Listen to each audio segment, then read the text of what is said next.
Welcome to my channel, Sunshine Shoulders. Sunshine Shoulders is a channel geared toward the new man and woman who's never been to the Philippines before, is contemplating a visit here for a slow vacation or to rejuvenate.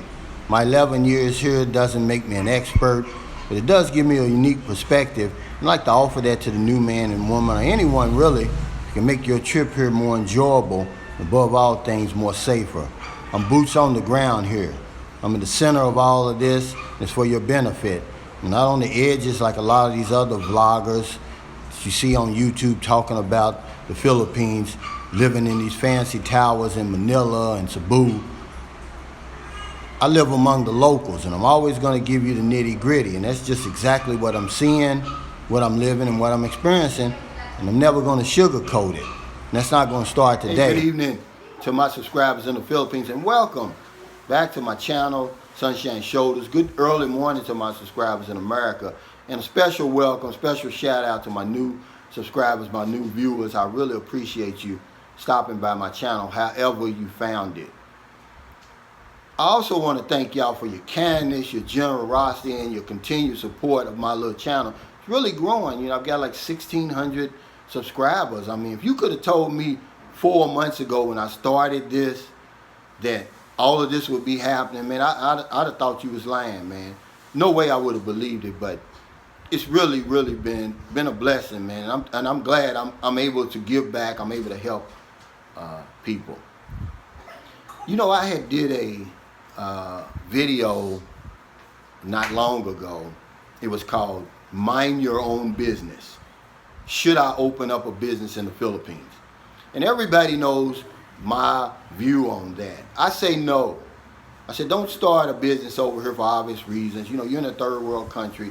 You know, don't go in direct competition with the Filipino over here. But there are some exceptions. If you can offer goods and services that the locals can't offer, then why not open up a business? That's almost impossible though. But there was a gentleman here, his name is Mike, he's an American. It's Mike's Beer and Burgers is the name of it. Yeah, I'm glad I remember the name of that. He has done that. He's got a restaurant, it's very popular here, even during the pandemic, because he sells nothing but American food, and it's real American food. It's not American food cooked with Filipino ingredients. I don't know where this guy gets his food. It is delicious. He's done the impossible. I have to tip my hat to him. But one of my subscribers in there said, well, what if I don't care? What if I don't mind going in direct competition with the local, and it's either that or my family starve? He said, what business would you suggest I get into? And I said, oh, that's easy. If your balls hang low like that and they swing back and forth and you this big bad American, then I say come over here and get into the 5-6 business. That would be my suggestion. That's the loan shark business over here. It's very lucrative. It's part of the Filipino history. All right. Duterte, during his presidential campaign, that was one of his promises, that he was going to stamp out the 5-6. He was going to make the Indian stop cheating his people. Well, it didn't happen, guys. 4 years later, it's still going strong. Now, the 5-6 is simply this. For every 5 pesos you borrow, you pay 6 back. And a lot of the micro and macro businesses that you see in the Philippines, a lot of them, guys, street vendors, etc., they're all financed through that 5-6. But the loan shark business is nothing new. See, in my neighborhood in Louisville, Kentucky, where I'm from, Parkland area, when I was growing up, it was 10 cents on the dollar. When it went up to a quarter on the dollar, people had a fit, but they still borrowed it. Now in 2020, it's $1 on the dollar. So in my hometown, for every dollar you borrow, you have to pay 2 back. I mean, so that's easy math. I borrow 100, I owe you 200 back. And people still do it, believe it or not. And it's the same way over here. Even though the interest rate, because see, what they do is they'll pay the interest every day. So if I borrow 1,000 pesos, I owe the man 1,200 back. Well, that's over 30 days. So that's 40 pesos a day I have to pay him. You understand? And the more customers you get, obviously the more money you get. And then they're going to keep on borrowing from you. But it's a dangerous game over here. Many get killed. Many get maimed. Many get shot. Because the rule of thumb is this. Hey, you know, I could probably pay somebody to hurt you or kill you for less than what I owe you. But the Indians got a strong foothold into that business. But if you're big, if you're bad, if you're bold, come on over here and you get into that. If you're successful, you'll be rich in a very short time. All right? Another thing I wanted to talk to my new man and woman who's never been here before, who's contemplating coming here to the Philippines, is when you come over here, make sure you bring your branded shoes and sporting goods and sporting wear and all that with you. If you play tennis, make sure you bring a tennis racket. Make sure you bring some good Nike shoes, Adidas shoes, Under Armour, whatever you bring. Jordans, whatever you bring, because over here that stuff's expensive. See, there's some things in the Philippines, believe it or not, and I'm going to talk about a few of them, that are much more expensive here than in America. Don't ask me why. My job, my service that I provide on this channel is just to give you the information. I don't know why. I'm pretty sure there's all sorts of taxes and excise taxes and import and export and all that other blah, blah, blah taxes associated with it. But I just want to let you know, bring that stuff with you. I wear Brooks when I'm in America, and it's a great running shoe. Not a good one, it's a great running shoe. And because of the arch in my foot, it fits my arch right. And they're just comfortable running shoes. Because see, I used to belong to that marathon crowd. I'd run half marathons. I never run a full marathon. I'd run 5, 10K, half marathons all the time. I was part of that crowd over there. And Brooks shoes are just phenomenal. One time I walked from Louisville, Kentucky to Lexington, Kentucky. If you don't believe me, it's on the internet. And I did it in a pair of Brooks. So I can buy a pair over there for about $109. And that's the good top of the line running shoe. Now, Brooks also sells at Dick's Sporting Goods. It's like the regular Brooks brand shoe. They sold out because I didn't know this until recently.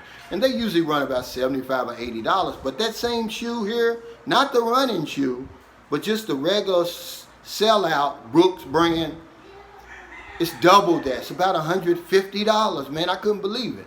I was in Cebu pre-pandemic back in January because I was going to buy me some good running shoes. I work out all the time, man. You know, I've lost 27 pounds of fat since I've been here. And man, I went in there and I was shocked. Same with Nike, same with Adidas. If you want to get a good quality pair of running shoes, basketball shoes, anything like that over here, it's going to cost you an arm and leg. So bring that stuff with you.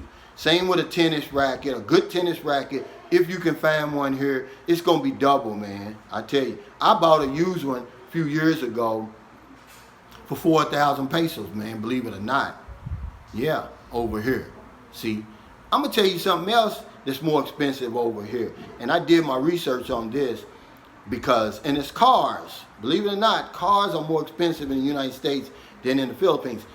And let me go back to the branded stuff. Even though, same with cars, they're close to Korea, China, Japan, where most of this stuff is made. Philippines is right over here in this region.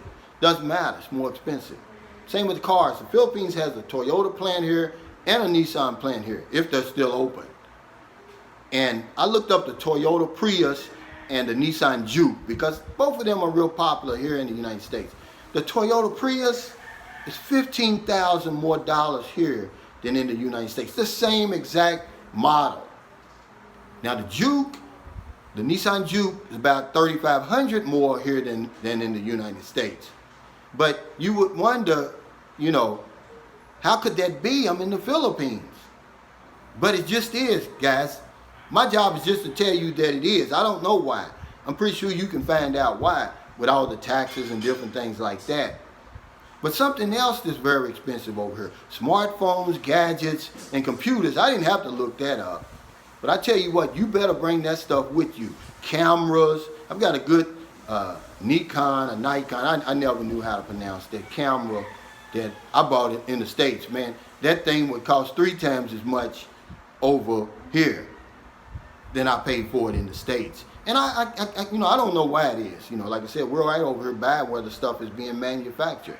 Now, as far as gym shoes is concerned, basketball shoes and stuff like that, they sell something over here called a Class A knockoff is what it is. It looks just like it, but the quality and the performance, if you're serious, guy like me who really works out, I'm serious about it, you don't want to fool with that. But if you just want it for style, yeah, you could do that. Now, I can't say this.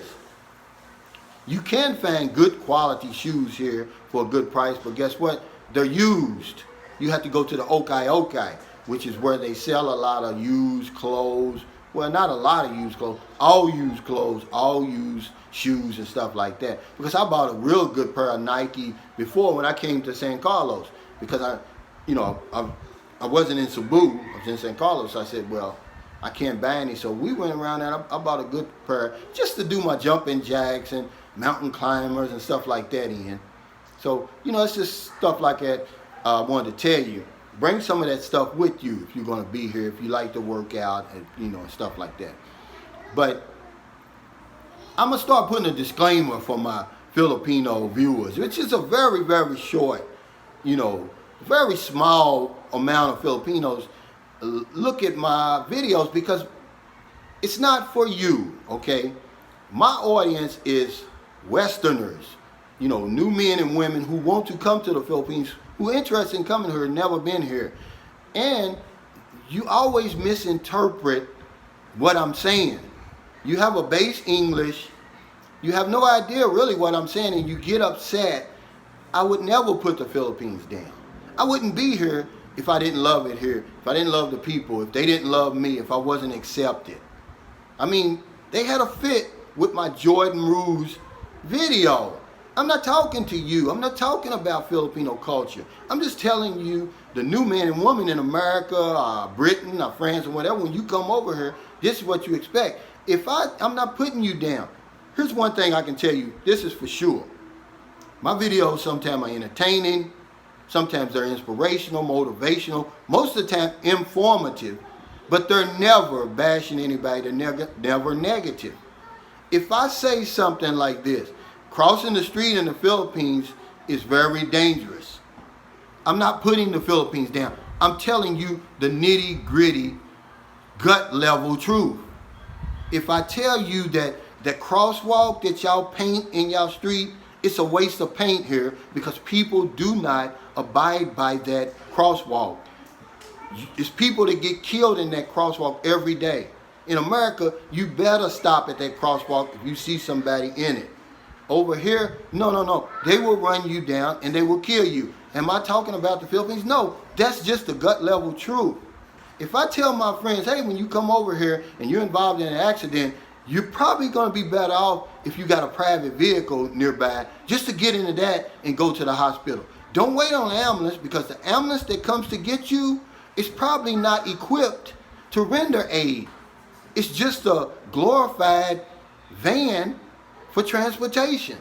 Am I talking about the Philippines? No, I'm telling them the truth. I'm giving them the nitty gritty, all right? I'm not going to sugarcoat my information. And I'm sorry that you misinterpret my videos. This information is not for you. You live here already. I would never put you down. But that's enough of that. But thank you so much for stopping by my channel today. I really appreciate it. All the love, all the kindness, all the generosity that you've shown Sunshine Shoulders, man. I'm going to keep on doing what I'm doing because I know it's helping people. If you're in America, it's early. You're still in bed, but you're about to get up. So I'm going to talk to your subconscious mind. You go out, and get your coffee, get your paper, and you see somebody in the street, buy them something to eat. Buy them something to drink. Give them a couple of dollars. If you're in the Philippines, it's getting late. Before you let your head hit the pillow, please find somebody to help. Because if I don't know anything else, I know this one thing for sure. When we help other people, we help ourselves. Take care, stay safe, stay COVID-free, and I'll see you next time.